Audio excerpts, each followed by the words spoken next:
Okay, so this interview is being recorded. It's also being monitored by our supervisors. You've been arrested this morning. Can you tell me the offence that you've been arrested for? You suspect that I killed somebody. Yeah, okay. So you're here because you've been arrested for the offence of murder against Annette Smith. So are you responsible for the death of Annette Smith?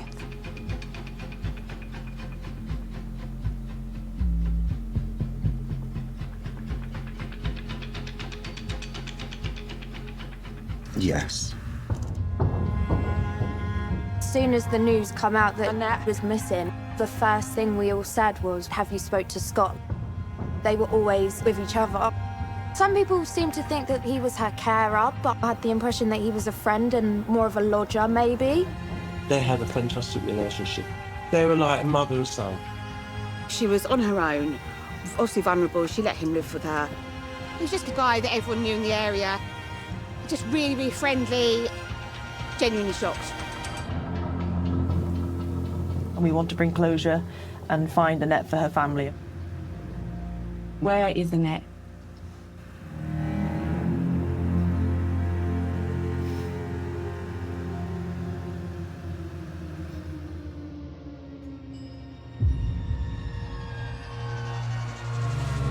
It's crucial that we find the truth. Hands behind your back! Got to question everything, believe nobody. It's almost a game of chess, trying to get him to slip up. This is your opportunity to talk to me.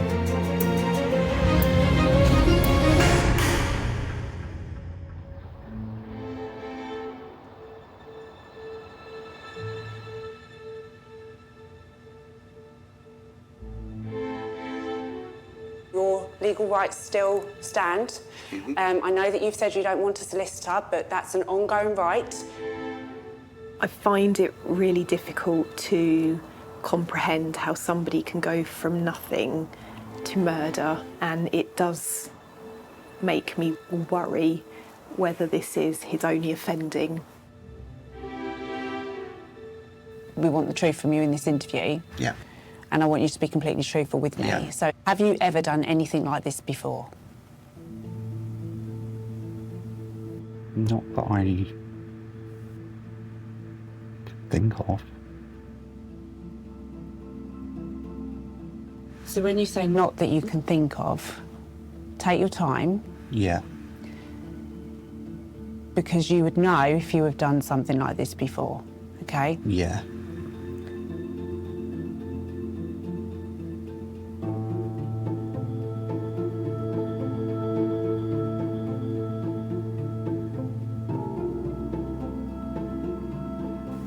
No, I've never done anything You've like that never before. killed anybody before? No.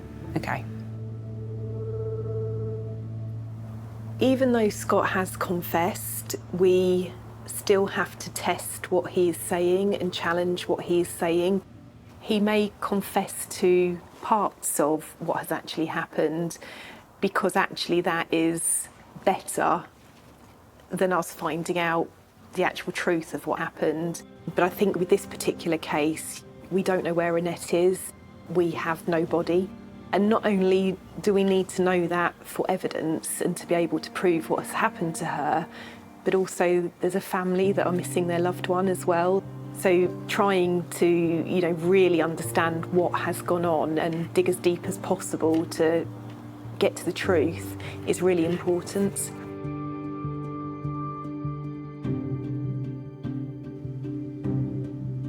Just before all the missing stuff started, Scott had really changed in his demeanour. I saw him one day outside, parked under the tree, which was Annette's parking spaces. He'd gone from being this flamboyant, extrovert, to kind of trying to go unnoticed, if you like. He'd put weight on, his hair was longer, he was drinking more. It was almost like there was two sides to him. Yeah.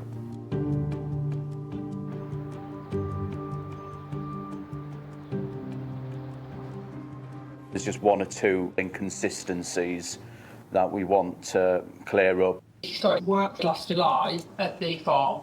It did involve butchering, so that was of interest. He told his boss as well in the statement that we got yesterday that he had an operation on the 31st of October.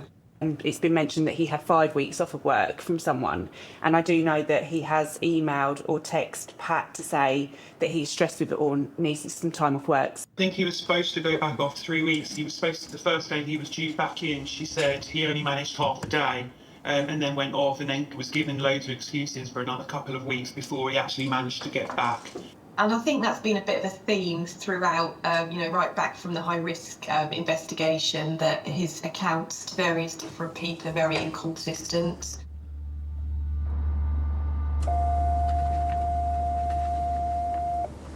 You had started annual leave 30th of October. Mm-hmm. That was your first day of annual leave from work? Yeah. Okay. So when you've taken your annual leave, how long have you agreed with work at that point that you were going to have off work? 2 weeks. 2 weeks? Yeah. And it was during that second week that's when you've suffocated Annette? Yeah. What was work's understanding of you not being there? What have you said to them?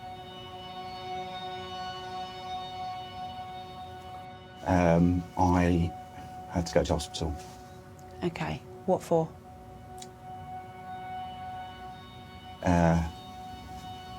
An operation. So you have told work that you had to go to hospital for an operation? Yeah. Okay.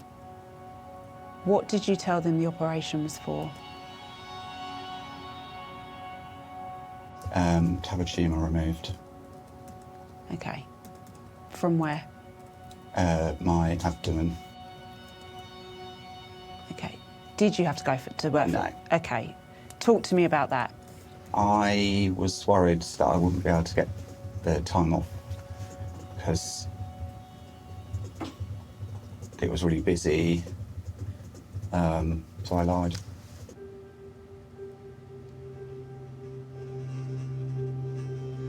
It's difficult to trust everything that Scott is telling us because clearly he's not telling us everything, and in some cases he is lying.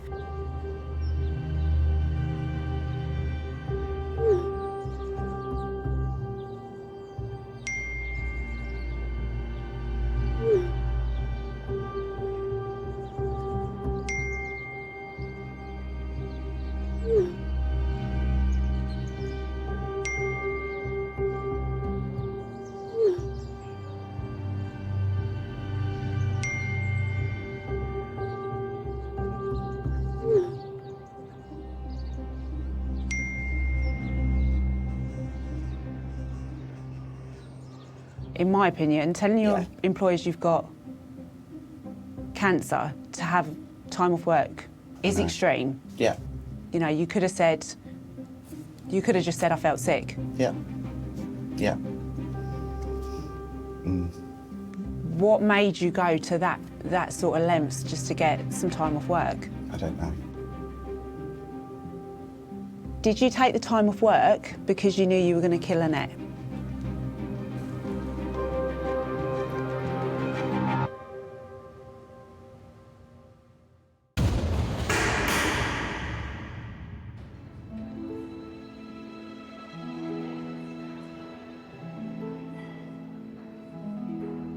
With the suspect in custody, Bedfordshire Police's intelligence unit analysed his phone.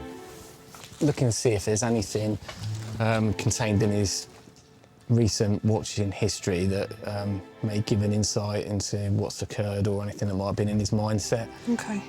So these are all in his list? There's a lot of gory stuff, isn't there? This one's quite a gruesome series as well. He likes his horror, doesn't he? Yeah, it's a large percentage of it, isn't it? Yeah. There's loads.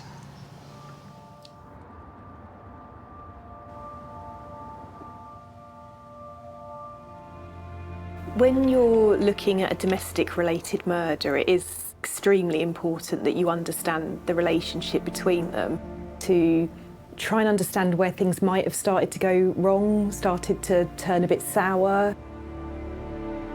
Tell me about your relationship with Annette. Me and my partner at the time split up and we sold our house, and I didn't really have anywhere else to go, and Annette said, oh, will you just come and stay with me for a bit? She said, I've got a spare room. So I moved in and we just got on like a house on fire. We would cook for each other, we'd go out to theatre and for meals. People would come round, she'd do dinner parties. We just had a really nice time. I guess I was a house guest really, but we were friends. But 3 years ago, she went into hospital and had a mini stroke. She could do less for herself than she could before. She barely got out of bed. I was the only visitor. Yeah. And Scott. There was no one else that as far as I can tell, ever went into that flat for 3 or 4 years. She hardly ever had anybody coming into the house. She used to before. She'd have her nails done and her hair done and go out in all her jewellery and look nice, but yeah, she sort of didn't want to do any of that after she got poorly. Yeah, okay. She used to have dinner parties. Always, Annette's always got something going on. Everybody knew her as the queen around here. Aww. Bless her. It sounds like she was really outgoing, being known as the Queen of Fairfield, and she's talking about obviously having a lot of parties and having everybody round. And she always had some nice jewellery. Now, Scott said that she took her jewellery with her. Okay.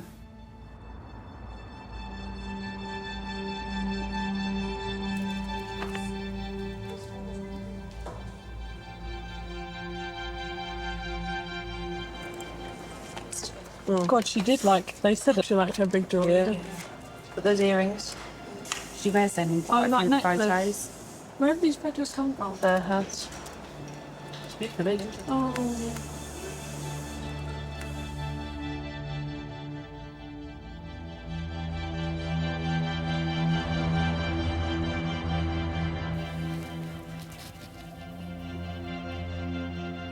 I think I've got something of interest here.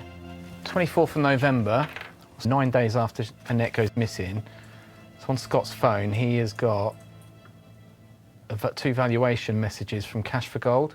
So he's clearly sent something off to them to get valued. Okay. So yeah, if we can get a DPIA into them. Yep, no problem. It'd be good to know if any payments have been made to him. Yep. What it was. And then I'll obviously speak to the OET and see if they can speak to the family and see if she's got anything that's missing. Yeah. Bearing in mind that is 9 days after he says that she's gone missing. Yeah, we'll have a look at his financials, see what he's received, if there's any payments in from Cash for Gold as well. What I'm looking for is details of the items, if they got any visual on it, what the estimate was, and if it was paid. Yeah. And I suppose it's probably worth asking if they got any other history.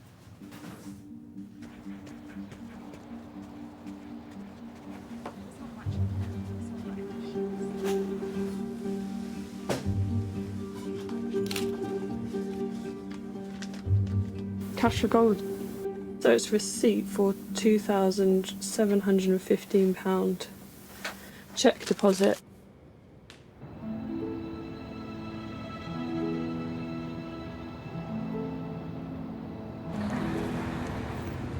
Cash for Gold, how can I help? Oh, hi, Scott. Hi, Scott. I've got your valuation ready, 12 items in total. The chain with the 6 small diamond chips, there's no value in these stones, unfortunately. Okay. The money's really in the metal. There was Yeah. diamond chips in the trade. And there's a bangle that is silver. There is a value in silver, but it is a fraction of the price of gold. Altogether, sir, I've got £2,511 for you. And if you're happy with that, I can get you paid, sir. Yeah, thank you very much for that. Yeah, you're more than welcome.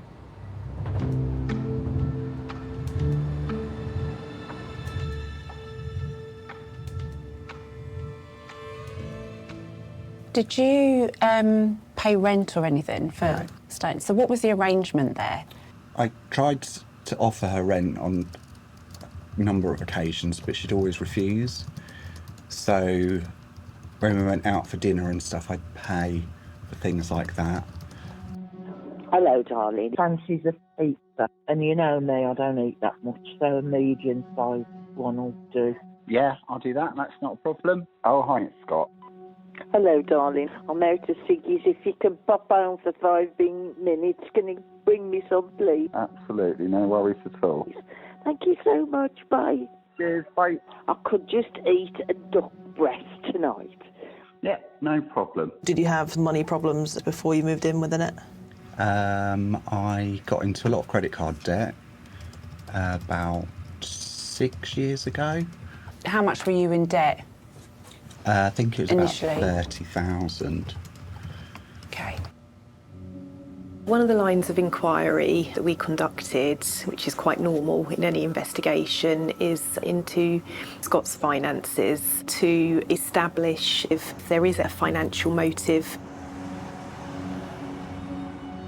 The business partner that Scott was with, he was aware that Scott was spending a lot of money and he was a bit concerned about this, and him and his partner decided to speak with Scott just to highlight their concerns, but Scott was kind of like live for the moment, and he said everything was fine until November 2018, whereby he gets a letter from the taxman to say that they owe £20,000. And then he digs a little deeper and he discovers that he's not been paying the corporation tax, suppliers, etc. And the figure then appears to be more in the region of £50,000 in debt. But he does say that, in his opinion, it was down to mismanagement and incompetence on Scott's behalf rather than any dishonesty. When Scott and Steve parted company, Scott was spending money like it was going out of fashion. He got a new car, went on holidays and paying for friends to go with him. Scott wasn't concerned. It was very much live for today. Right, okay. Interesting.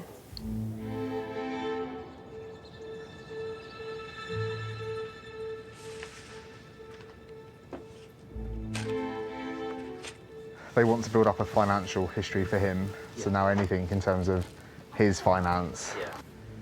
There's loads of letters here and stuff with Annette's name on. Just miscellaneous paper belonging to Annette Smith.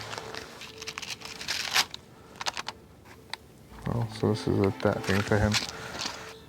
Yeah, this is probably going to be the most key thing. So, Miss Annette Smith card in the name of Scott Patterson.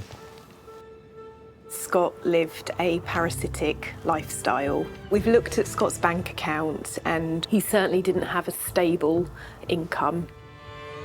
So living with Annette would have been a really attractive proposition for him.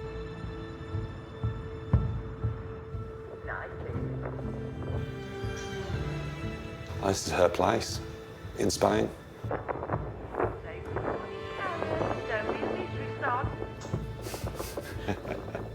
She'd often go away with family and friends on holiday. She'd just do it because she wants people to be together and enjoy themselves. She'd be the one, let's go away for a weekend. She was quite glamorous. You look at images and photos from her from when I sort of got to know her from the 80s. She had the big shoulder pads and, you know, she was that. She liked a gin and tonic and a cigarette. She did like wearing nice clothes. She liked the finer things. She liked her jewellery. I would say if it shined, she liked it. So if it had a twinkle or a sparkle, that would be the jewellery she would often go for.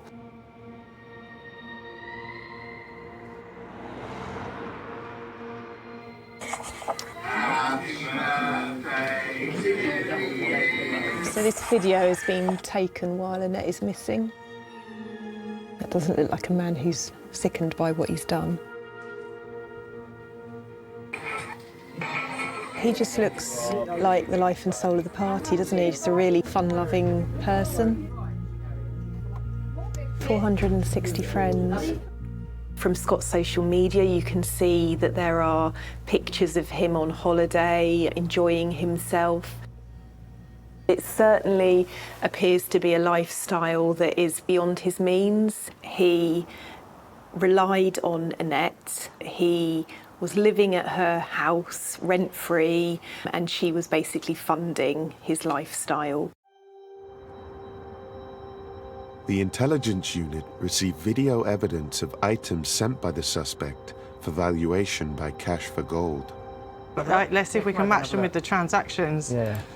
What's the most expensive one you've got? There is, on the 14th of November, 12 items were sent in, including gold chains, bangles and chains. Yeah, that's going to be for this. just over £2,500. Scott Patterson, 204936. Sorry, 2049346. 12 items. Yeah, look, there's bangles, multiple Yeah. necklaces. Yeah. And that looks a right weighty thing. That's going to be worth a few quid, isn't it? Yeah. You know, that is a lot of jewellery. It You know, is, and yeah. we should be able to quite easily attribute that to Annette. You're looking at, you know, £3,500 worth of gold transactions. This is going to be a significant amount of money to someone in his situation, isn't it? I think so, definitely, yeah. Could she have found out that he was selling all the gold? I mean, that's quite a lot that he sold already. Could that have been the flashpoint as to what's happened? Yeah. Well, yeah, I mean, it's got to be put to him, isn't it? It definitely, Yeah. yeah.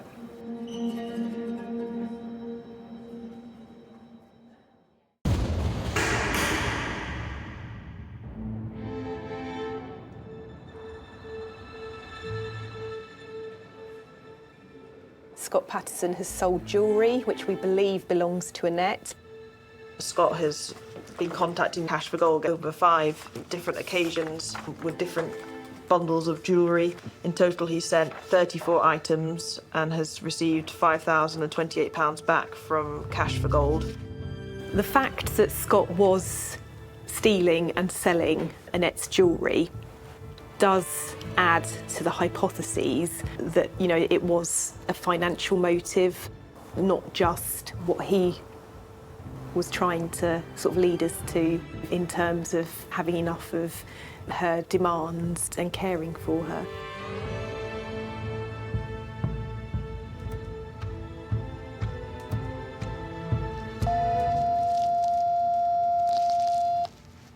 There are a couple of things that I want to put to you, that just a few inconsistencies that we just need to clarify. So first of all, I want to talk to you about Cash for Gold. So tell me what you know about Cash for Gold. I don't know. Do you not know, or do you just not want to say because you're embarrassed? Because now is the time to tell us.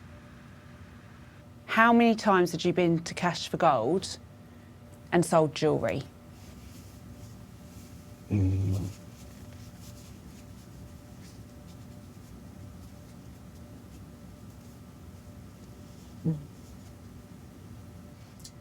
Once for myself, jewellery that I had, and that's how I knew about Cash for Gold. Okay, so we've got a statement. So you'd gone 5 times. Okay. Right. Twice after you'd killed her and 3 times before. Okay, and the first time was on the 27th of July. And that's before Annette's died. Oh. Right. So what have you sold? A half sovereign, a South African gold coin. I can't remember what else. That's all I can remember. So on the 27th of July, 4 items were sent, including platinum stone earrings and a sovereign coin. Okay. So whose were the platinum stone earrings? I guess there must have been Annette's. Why do you say you guess?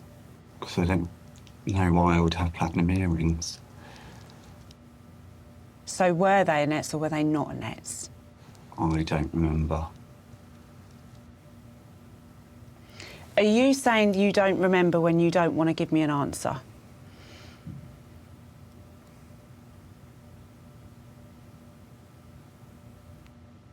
There must have been. Are you aware that you didn't go to them with your stuff? Yeah. Okay, so you've lied? Yeah. Okay. Who gave you permission to sell? Nobody. Okay, so you'd stolen those from Annette? Yeah. Where were they in the house? In her jewellery box. Okay, so you'd gone through her jewellery box and taken her earrings and sold them? Yeah. So was Annette in the room at the times that you were taking her jewellery? Yeah. Did she see you take the jewellery? No.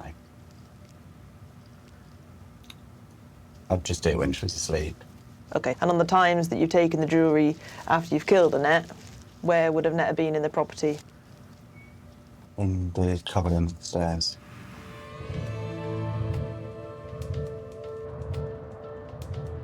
Just see if there's any blood on it at all. I can't see any. With no trace of a body, officers searched the estate where Annette Smith lived and its surroundings.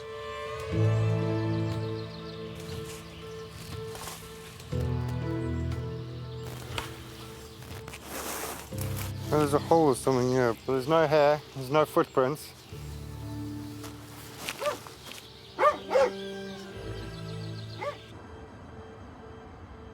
I just wanted to have a quick chat with you about this Netflix data, just to see what he was looking at just before the disappearance.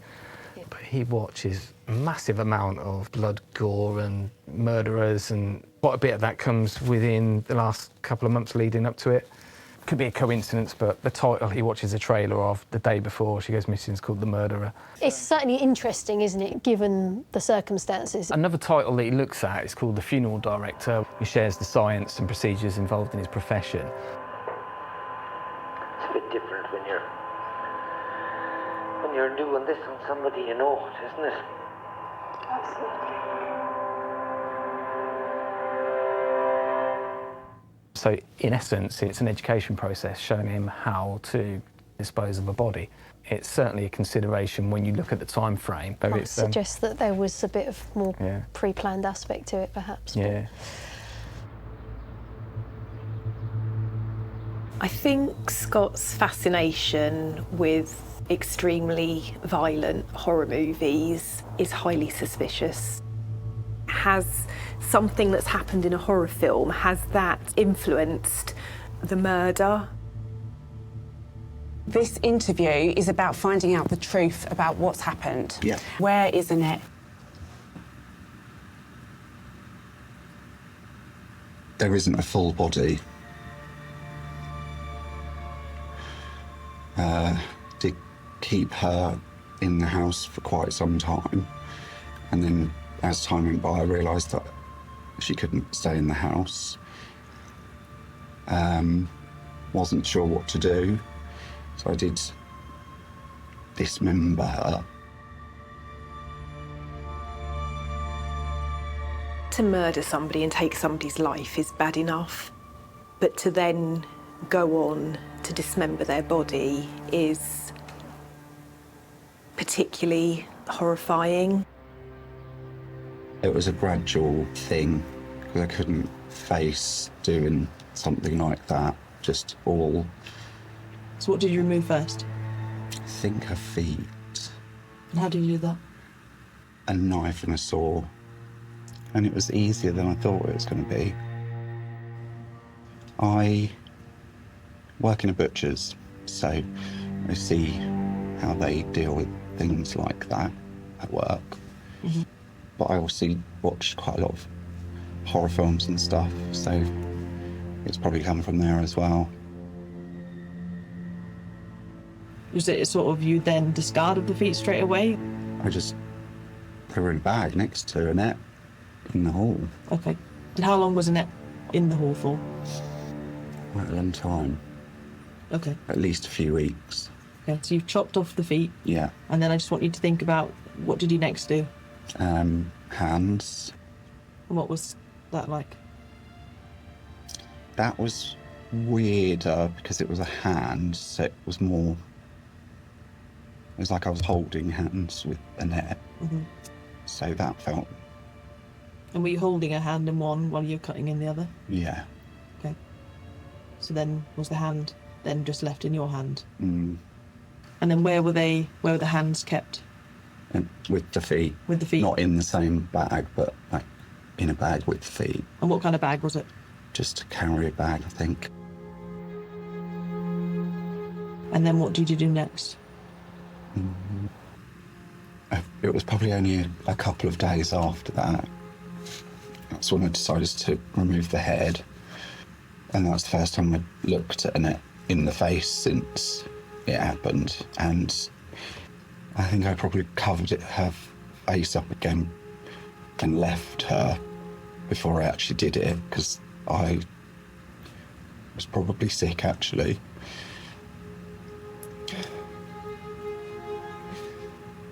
And I went back 2 or 3 times to try and do it and couldn't do it.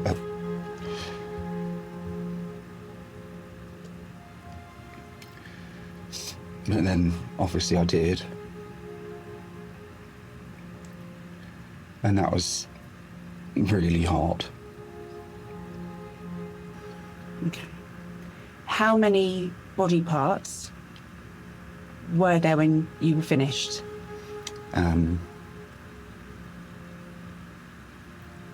9, plus the torso, the 10 altogether. And you've done this over a period of a few weeks? Yeah. And then just discarded the remains gradually, just in rubbish bins. Okay. What rubbish bins? Public bins. Okay. Where are these public bins? I think there was one in Letchworth. I can't remember the name of the street, but near the little Tesco's. One in Lidl car park in Letchworth. And what about the head? That went into one of the bins as well. And it's kind of down a little concrete road rather than a tarmac road. Yeah. And just dropped it in. Did you buy anything in these shops? Did you put some hands in the bin and then go and buy a can of Coke? Or did you go to Lidl, put some feet in the bin and buy a pint of milk? We're just trying to work out, is there any purchases that you've made that we could then identify? I can't remember, but possibly. I want you to think really carefully, because not everybody's done this within the last few months, killed somebody, chopped them up and put them in little bins, okay? So what I need you to think carefully about is, on these significant days that are probably going to be quite significant in your life, did you, after putting them in the bin, go into a shop and buy something? I probably did. Okay. Because I was probably doing it as part of, my daily routine. Okay.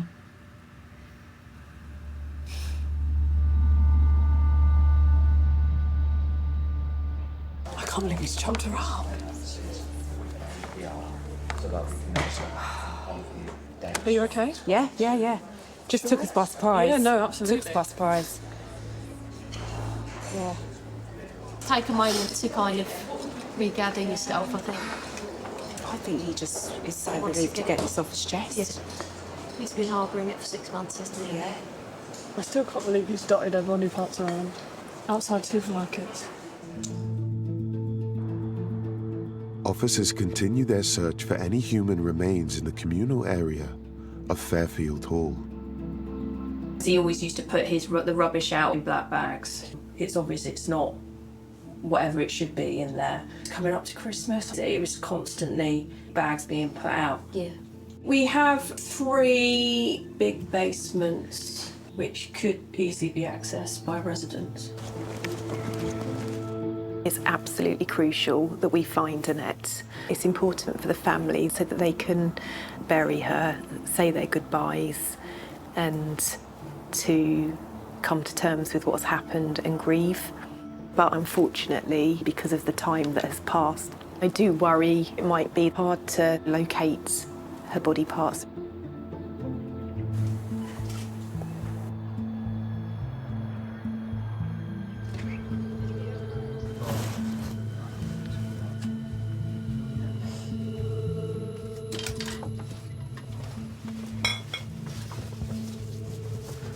Aha. The key to his lockup. Oh. Unit 53.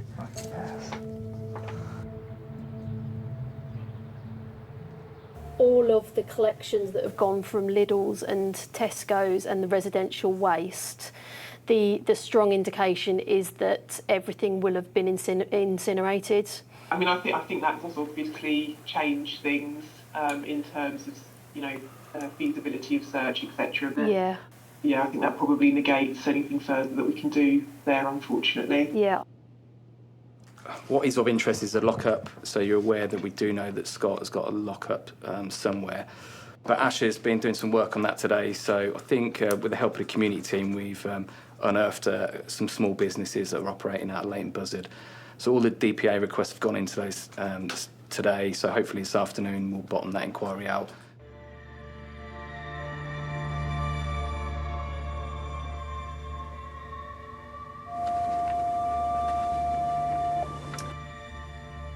We're trying to find Annette and we want to bring closure and find Annette for her family, okay? Yeah.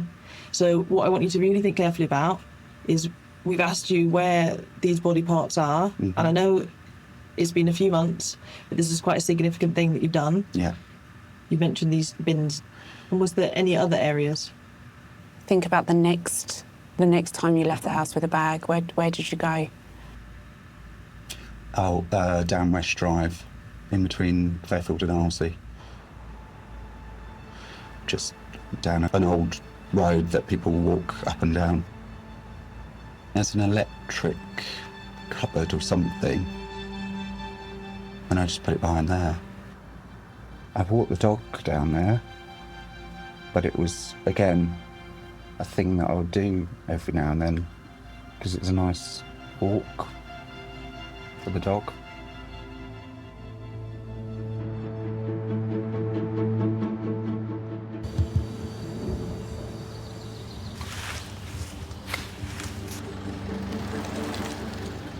I've never known a pathway that is so popular with dogs and dog walkers. It's unbelievable. Just a thankful word.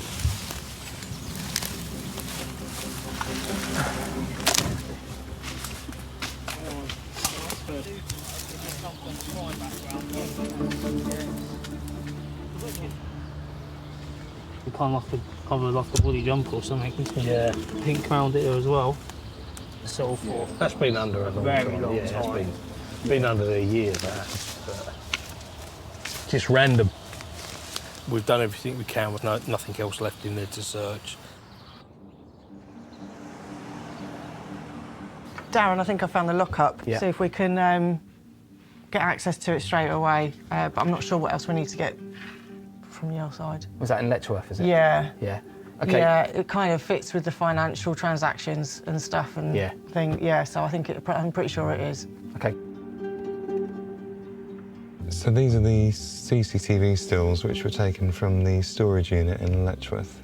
This is Scott here. Oh, okay. This is 28th of, I assume the time's right, 28th of February at 11 o'clock. He's got some kind of trolley there with a couple of cases on, and he's going to take it into... Is that his storage unit? Yeah. Okay. Yeah, but you can see he's got 2 cases on the trolley there. Okay.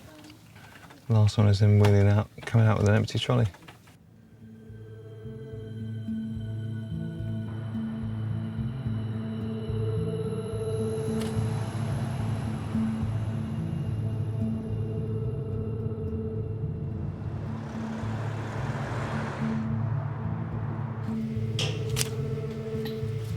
My thoughts are we do DNA on the padlock. Yeah.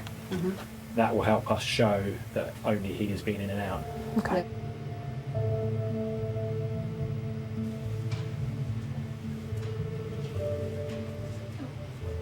That's quite a big suitcase. Is it?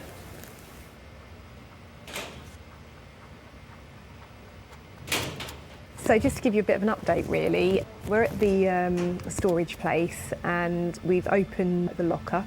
I think we need to get that big tarpaulin out. Okay. What's your back? It is full of stuff, bits and pieces, but there is also, we believe, a large suitcase which is wrapped in tarpaulin.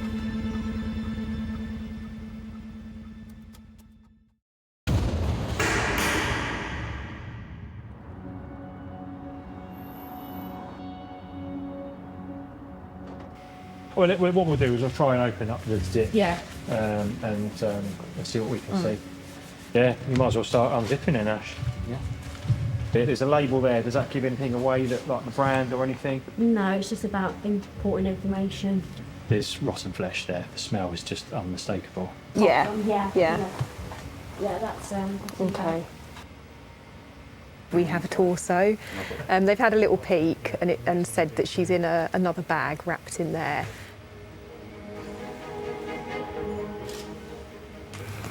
I just find it odd that he's kind of kept that part of it, but not the rest of it.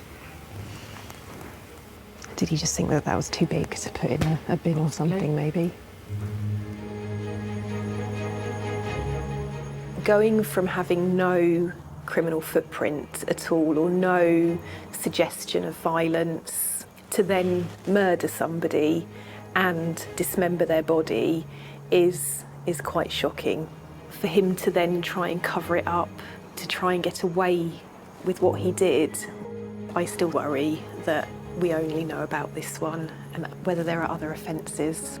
And we really have to look at the circumstances to try and identify whether that is a possibility. We were looking into Annette's father's death. So in terms of the father, Scott kind of saw him the day before, and then the following morning the carers found him deceased. But there is a note on the log to say that his head was in the bed bars, which, not sure if that's, I suppose the concern is that an indication of a struggle prior to his death.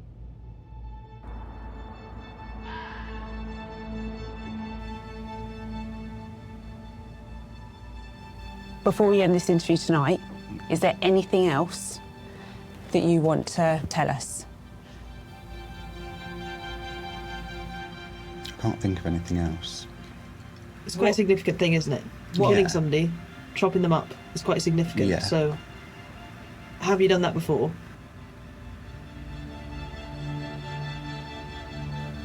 No. Why did you go to those lengths to do that? To dispose of the body? Yeah. Because I thought if there wasn't a body, I'd get away with it.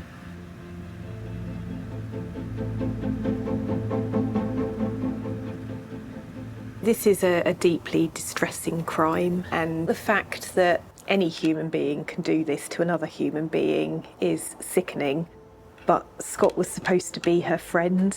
They had a really close relationship, and I think the fact that he could do that to somebody that he was that close with just makes this all particularly harrowing.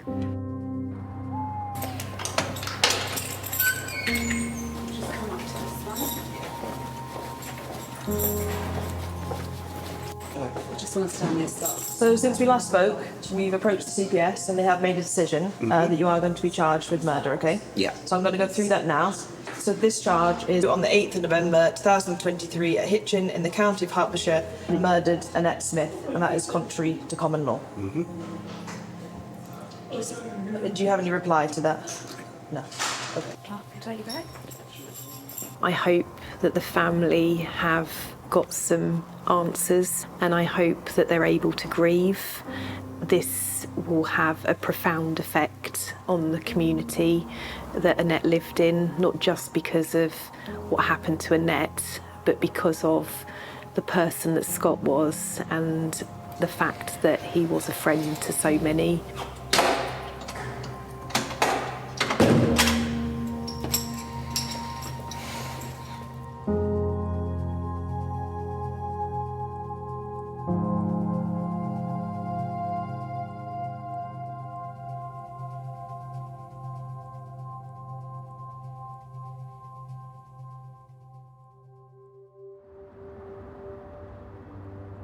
I'm very angry, hurt and angry. I hold my hands up to being sorry, yeah. I really, really genuinely thought that he was innocent. Genuinely. I was so certain inside that he wouldn't have done it and that Scott could never be like that. And now I just feel like you fooled me. That's how I feel, and I think a lot of people feel like that as well, that they've been played for fools. He made everyone believe that he was so lovely. He built trust with like everyone in the community. She looked at him like a son. Yeah, we thought she was being cared for, looked after, protected. I need to stop. I'm sick of crying over this cunt. How can you do that to someone I don't know?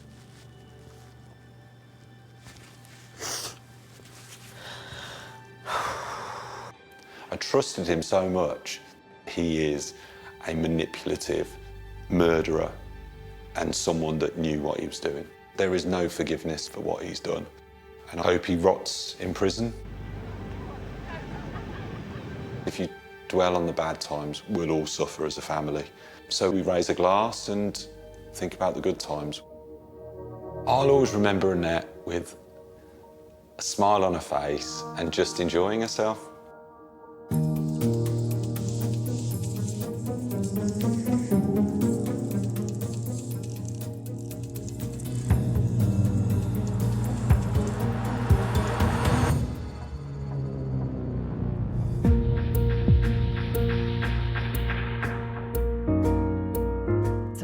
Information for the issues raised can be found online at channel4.com/support, where we're cleaning up with the Crime Scene Cleaners. A brand new series starts next tonight.